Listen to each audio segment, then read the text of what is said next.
Dear students, আসসালামু আলাইকুম। একটা মজার বিষয় নিয়ে আসছি আমরা। একটা ইংলিশে এমন একটা শব্দ যার অর্থ পাঁচটা হতে পারে, কখন কোনটা সেই শব্দটাকে আমরা একটু খেয়াল করি। দেখো, বিয়ার, BEAR, বিয়ার শব্দের অর্থটা পাঁচটা হতে পারে: ভাল্লুক, বহন করা, সহ্য করা, মনে রাখা এবং জন্ম দেওয়া বা প্রসব করা। কখন কোনটা আমরা, মজার ব্যাপার দেখো। প্রথম বাক্যে আই স এ বিয়ার, খেয়াল করো সবাই একটু। I saw a bear at the zoo. আমি চিড়িয়াখানায় একটা ভাল্লুক দেখেছিলাম। এখানে বিয়ারটা ভাল্লুক অর্থ হয়েছে।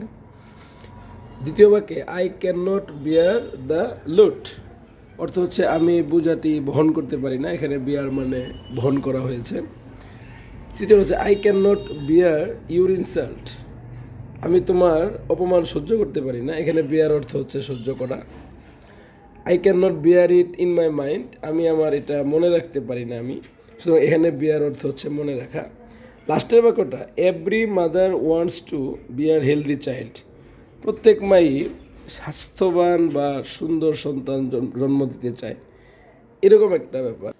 সুতরাং আমরা বলতে পারি ইংলিশে এমন কিছু ম্যাজিক্যাল ওয়ার্ড আছে যেগুলো আমাদের BCS পরীক্ষায়, চাকরির পরীক্ষায়, অ্যাডমিশন টেস্টে কাজে লাগতে পারে। আমরা এরকম নতুন নতুন ভিডিও নিয়ে সামনে হাজির হব। আশা করি সবাই পাশে থাকবে। থ্যাংক ইউ সবাইকে।